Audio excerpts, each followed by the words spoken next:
Lena had always been a curious woman, but her curiosity led her to places she should have never ventured. It was a dreary afternoon when she decided to visit her late grandfather's house, a sprawling estate that had been abandoned for years.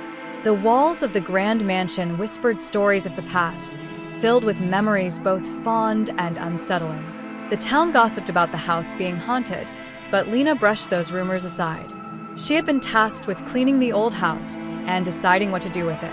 As she wandered through the dusty hallways, her footsteps echoing off the decaying walls, Lena found herself drawn to the attic. She had never ventured there before, and it intrigued her, like a puzzle begging to be solved. The attic was dimly lit, the air thick with dust and the faint scent of mildew. Boxes filled with forgotten relics from another time cluttered the space, but amidst the cobwebs and debris, something caught Lena's eye, a peculiar-looking chest, made from dark wood and adorned with intricate carvings. It didn't seem to belong in the house, like it had been brought there from another world. Her heart raced as she knelt down in front of it. The chest seemed to pulse with an unseen energy, as though it was alive. Without thinking, Lena opened it. Inside, nestled within layers of ancient fabric, was a small, ornate mirror. Its frame was gold, embellished with symbols she didn't recognize. The glass shimmered unnaturally, reflecting the faint light in a way that made her feel uneasy. Still, she couldn't resist the urge to touch it. As soon as her fingers brushed against the cool surface, a chill ran down her spine.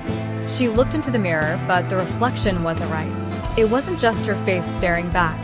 It was distorted, wrong, with shadows flickering behind her. A cold voice seemed to echo in the back of her mind, calling her name. She quickly pulled her hand away, her heart pounding in her chest. Something was terribly wrong with that mirror. Over the next few days, Lena couldn't get the mirror out of her mind. It began to haunt her thoughts, creeping into her dreams with strange visions. At first, it was subtle, just a whisper here, a shadow there. But soon, the mirror seemed to be everywhere. No matter where she looked, she could feel its presence, watching her, calling to her. One night, unable to resist any longer, Lena brought the mirror into her bedroom. She told herself it was just a harmless piece of history, a curious artifact from her grandfather's collection. Yet as she gazed into the glass, she felt the world around her begin to change. Her reflection was no longer her own. A woman's face appeared in the glass, staring back at her with cold, lifeless eyes. Her skin was pale, her hair wild and tangled, and her mouth twisted into a cruel smile. Lena stumbled back in horror, but the figure in the mirror didn't disappear. Instead, it leaned forward, pressing its hands against the other side of the glass, as though it was trying to escape. "You can't leave," the voice whispered, filling the room with a chilling wind. "You belong to me now." Panic surged through Lena. She tried to look away, but her eyes were glued to the mirror. The woman in the reflection began to change, morphing into something grotesque, her face melting into a horrific, monstrous visage. Lena's own reflection was slowly being erased, replaced by this nightmare that seemed determined to take her place. Days turned into nights, and nights into something much darker.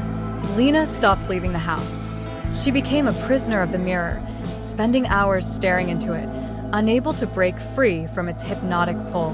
Her friends and family tried to reach out, but she ignored their calls, consumed by the dark energy that had taken root inside her. She began to lose track of time. The mirror became her world. The woman inside it spoke to her now, whispering secrets of the past, filling Lena's mind with images of death, decay, and madness. It told her that she was chosen, that her soul was bound to the mirror just as countless others had been before her. Each one had fallen victim to the same fate, a fascination that turned fatal. One evening, Lena stood before the mirror, her body trembling. The woman in the glass smiled at her, a smile that chilled her to the bone. "It's time," the voice said softly. Lena's reflection had all but disappeared. The woman in the mirror now looked exactly like her, every feature, every detail identical, except for the eyes. Lena's eyes were still full of fear, while the creature's eyes gleamed with malice. Suddenly, the room grew cold, and Lena felt an invisible force pulling her toward the glass. She tried to resist, but it was too strong. Her hand reached out involuntarily, fingers stretching toward the surface of the mirror. The moment her skin touched the glass, it shattered into a million pieces, but instead of falling to the floor, the shards hovered in the air, swirling around her in a deadly dance. In an instant, the shards converged, slicing through the air with a terrible screech. Lena screamed, but no sound came out. The mirror was consuming her, piece by piece, tearing her soul apart as it dragged her into the darkness. As her body dissolved into nothingness, the mirror reformed itself, whole once again. The attic was silent, the air still. And within the mirror, a new face appeared, Lena's face. She stared out from behind the glass, her eyes wide with terror, her mouth open in a silent scream. She was trapped now, just like the others before her, destined to spend eternity as a reflection in the mirror, waiting for the next victim to come along.